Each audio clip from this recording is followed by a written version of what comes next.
જે પણ ખેડૂત મિત્રો તુવેરની ખેતી કરતા હોય એ ધ્યાનથી જોજો. આપણે સર્ટિફાઈ બિયારણ લીધું હતું તો પણ પથારી ફરી ગઈ છે. તો મિત્રો કોઈ પણ આપણે વસ્તુ ખેતરમાં વાવતા હોઈએ છીએ, કેમ કે આખો આધાર આપણો એની ઉપર હોય કે આમાંથી આપણે આ વસ્તુ કરવી, ઓલી વસ્તુ કરવી, તો આખો આધાર આપણો આની ઉપર હોય. તો આપણે મિત્રો સર્ટિફાઈ બિયારણ લેવાનું વધારે પસંદ કરતા હોઈએ કે ભાઈ આપણે એમાંથી ઉત્પાદન સારું લેવું અને આપણે સર્ટિફાઈ બિયારણ લઈએ.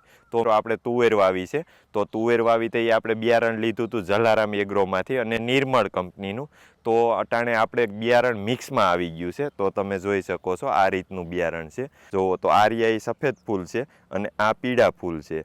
તો આ રહી BDN 711 આપણે બિયારણ લીધું હતું અને આ રહ્યું એ કાંઈક બીજું બિયારણ આવી ગયું છે. જે આપણું BDN 711 રહ્યું એમાં મિત્રો આપણે આ રીતની સિંગ બંધાઈ ગઈ છે અને આમાં હજી સિંગ બંધાવાનું શરૂ નથી થયું.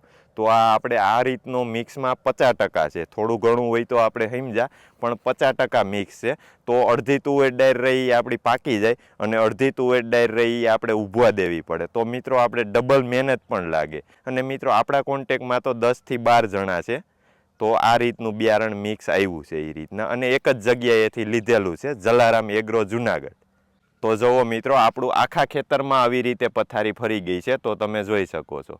અને મિત્રો બિલ પણ આપણી પાસે છે, તો આપણે બિલ પણ જોઈ લઈએ. તો જુઓ મિત્રો જલારામ એગ્રો સેન્ટર જુનાગઢ અહીંયા લખેલ જ છે. અને આ રૈયાની ડેટ અને આ યુવાની બધી જાતનું નામ 711 એનું તો નિર્મળ કંપનીનું નામ છે.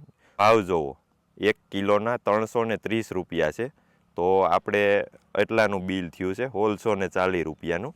કેમ કે મિત્રો તમારે કોઈને જો આવો પ્રશ્ન આવ્યો હોય તો કમેન્ટ કરવાનું ભૂલતા નહીં, કેમ કે અમારે તો આ રીતનો પ્રશ્ન આવ્યો છે અને આપણા કોન્ટેકમાં 10 જણા છે. 10 જણાને સેમ પ્રોબ્લેમ છે અમારે. તો હવે આપણે જોઈએ છીએ કે આની ઉપર કંપની શું એક્શન લે છે.